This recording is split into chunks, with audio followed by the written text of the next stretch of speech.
जय श्री राम मित्रों।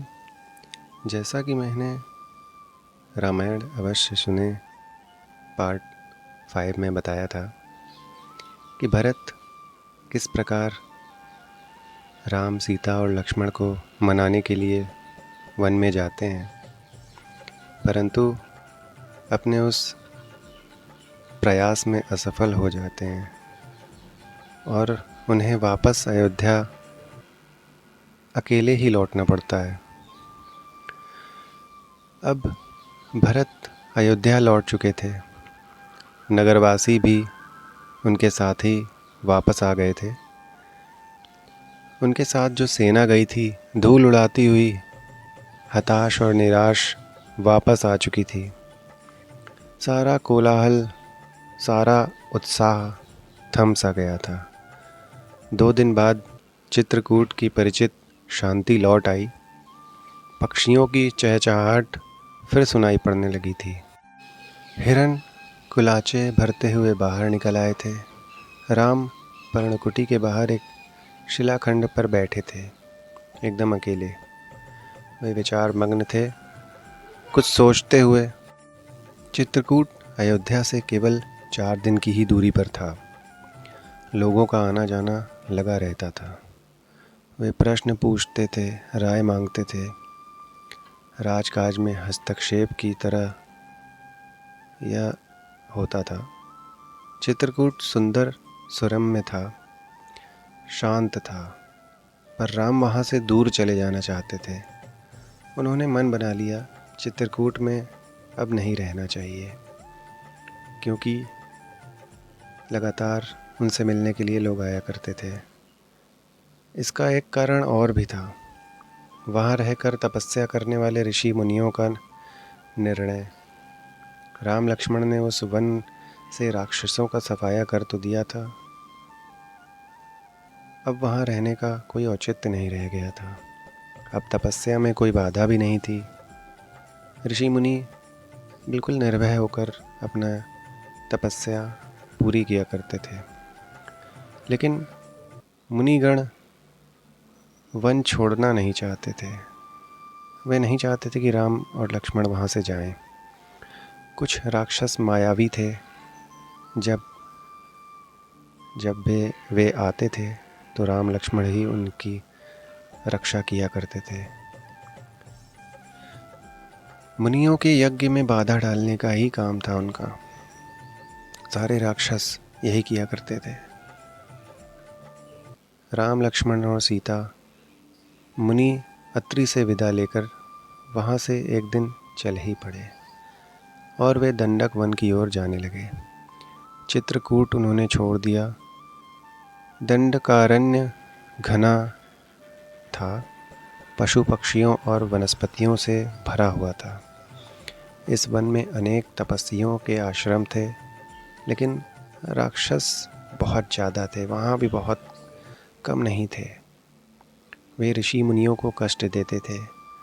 उनके अनुष्ठानों में, यज्ञों में अलग अलग तरीके से विघ्न डालते थे। राम को देखकर मुनिगण बहुत प्रसन्न हुए। मुनियों ने राम का स्वागत करते हुए कहा, आप उन दुष्ट मायावी राक्षसों से हमारी रक्षा करें, आश्रमों को अपवित्र होने से बचाएं। सीता दैत्यों के संहार के संबंध में दूसरी तरह सोच रही थीं। वे चाहती थीं कि राम अकारण राक्षसों का वध न करें, उन्हें न मारें, जिन्होंने उनका कोई अहित ही नहीं किया है। राम ने उन्हें समझाया, सीते, राक्षसों का विनाश ही उचित है। वे मायावी हैं, मुनियों को कष्ट पहुंचाते हैं, इसलिए मैंने ऋषियों की रक्षा की प्रतिज्ञा की है। अतएव उनका वध करना ही पड़ेगा, जिससे कि वे किसी को कष्ट न पहुंचा सकें। राम, लक्ष्मण और सीता दंडकारण्य में 10 वर्ष तक रहे। स्थान और आश्रम बदलते हुए वे शरभंग ऋषि के आश्रम पहुँचे।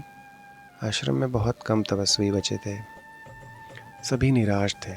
उन्होंने राम को हड्डियों का ढेर दिखाकर कहा, प्रभु, ये ऋषियों के कंकाल हैं, जिन्हें राक्षसों ने मार डाला है।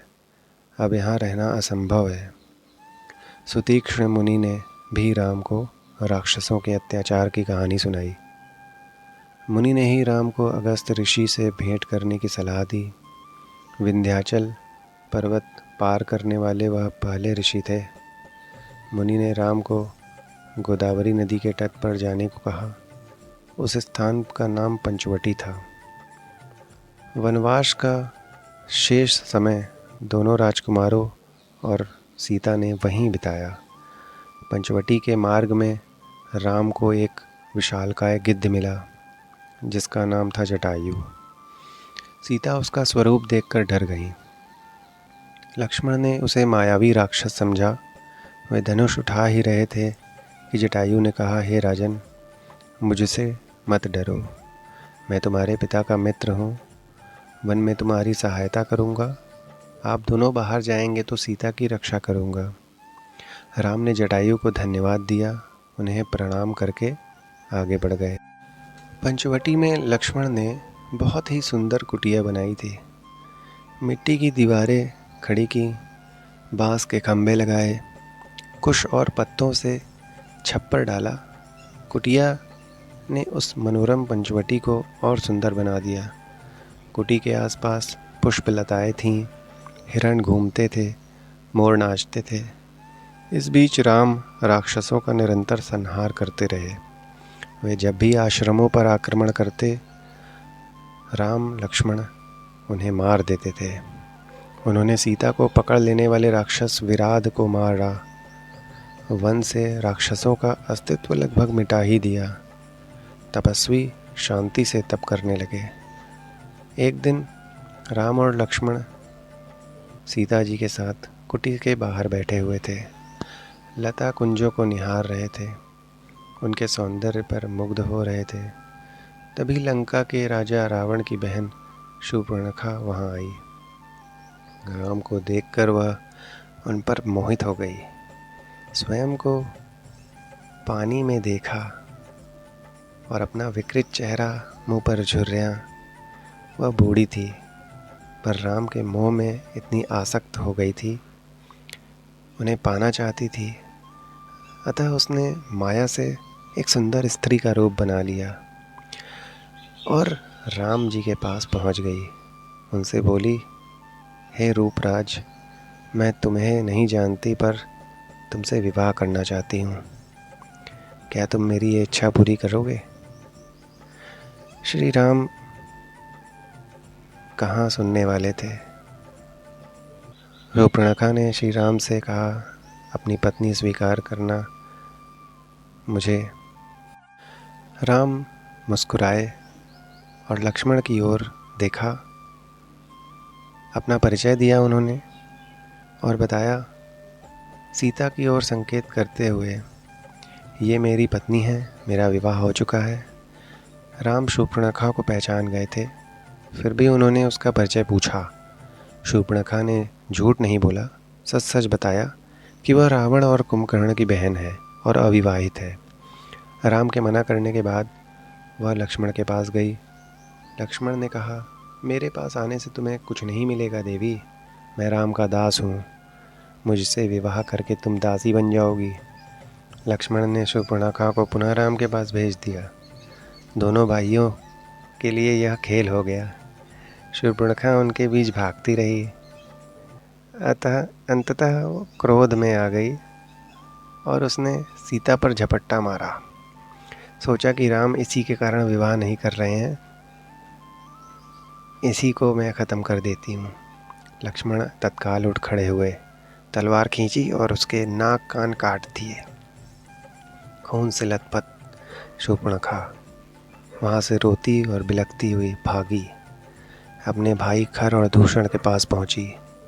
वे उसके सौतेले भाई थे, उसी वन में रहते थे और अपना पूरा रोना धोना अपनी दशा दिखाकर खर दूषण को क्रोध दिला दिया। इसे देखकर उसके भाइयों के क्रोध की भी सीमा न रही। उन्होंने तत्काल 14 राक्षस भेजे। शूर्पणखा उनके साथ गई। राम जानते थे कि राक्षस बदला लेने अवश्य आएंगे, वे तैयार थे। सीता को उन्होंने सुरक्षित स्थान पर भेज दिया। लक्ष्मण के साथ राक्षस राम के सामने नहीं टिक सके। देखते ही देखते उन्होंने सबको ढेर कर दिया। शूर्पणखा ने एक पेड़ के नीचे से यह दृश्य देखा। राम के पराक्रम से वह चकित थी। उसका मोह और बढ़ गया, साथ ही क्रोध भी और बढ़ गया। वह फुफकारती हुई खरदूषण के पास पुनः लौटी। इस बार खरदूषण राक्षसों की पूरी सेना के साथ चले। खर ने देखा कि आसमान काला पड़ गया, घोड़े स्वयं धरती पर गिरकर मर गए, आकाश में गिद्ध मंडराने लगे। ये अमंगल के संकेत थे, पर वह रुका नहीं, आगे बढ़ता गया। घमासान युद्ध हुआ। अंत में विजय राम की ही हुई। खरदूषण सहित उनकी सेना धराशायी हो गई। कुछ पिछलग्गू राक्षस बचे, वे जान बचाकर भाग गए वहाँ से। भागने वालों में एक राक्षस का नाम अकम्पन था। वह सीधे रावण के पास गया। लंकाधिपति रावण को उसने पूरा विवरण सुनाया और बताया, राम कुशल योद्धा हैं, उनके पास विलक्षण शक्तियां हैं, उन्हें कोई नहीं मार सकता। इसका एक ही उपाय है, सीता का अपहरण। इससे उनके प्राण स्वयं ही निकल जाएंगे। रावण सीता हरण के लिए तैयार हो गया। वह महल से चला। रास्ते में उसकी भेंट मारीच से हुई, वही ताड़का का पुत्र। ताड़का का वध राम ने पहले ही कर दिया था। मारीच भी क्रोधित था कि उसे राम से बदला लेना था, पर राम की शक्ति से वह परिचित था। उसने रावण को सीता हरण के लिए मना किया और समझाया। कहा, ऐसा करना विनाश को आमंत्रण देना है। रावण ने मारीच की बात मान ली, चुपचाप लंका लौट गया। थोड़ी ही देर में शूर्पणखा लंका पहुंची, विलाप करती हुई, चीखती चिल्लाती रावण को पूरी घटना की जानकारी दी। लेकिन उसने शूर्पणखा को सुना। वह रावण को धिक्कार रही थी, फटकार रही थी। उसके पौरुष को ललकारते हुए शूर्पणखा ने कहा, तेरे महाबली होने का क्या लाभ? तेरे रहते मेरी यह दुर्गति। तेरा बल किस दिन के लिए है? तू किसी को मुंह दिखाने लायक नहीं रह गया है। कैसा भाई है तू? शूर्पणखा ने राम लक्ष्मण के बल की प्रशंसा की, सीता को अतीव सुंदरी बताया और कहा कि उसे लंका के राजमहल में होना चाहिए। शूर्पणखा बोली, मैं सीता को तुम्हारे लिए लाना चाहती थी। मैंने उन्हें बताया कि मैं रावण की बहन हूँ। क्रोध में लक्ष्मण ने मेरे नाक कान काट दिए।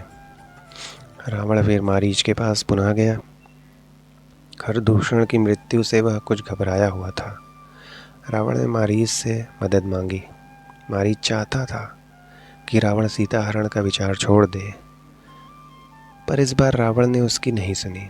उसे डांटा और आज्ञा दी, मेरी मदद करो। मारीच जानता था कि दोबारा राम के सामने पड़ने पर वह मारा जाएगा। राम उसे नहीं छोड़ेंगे।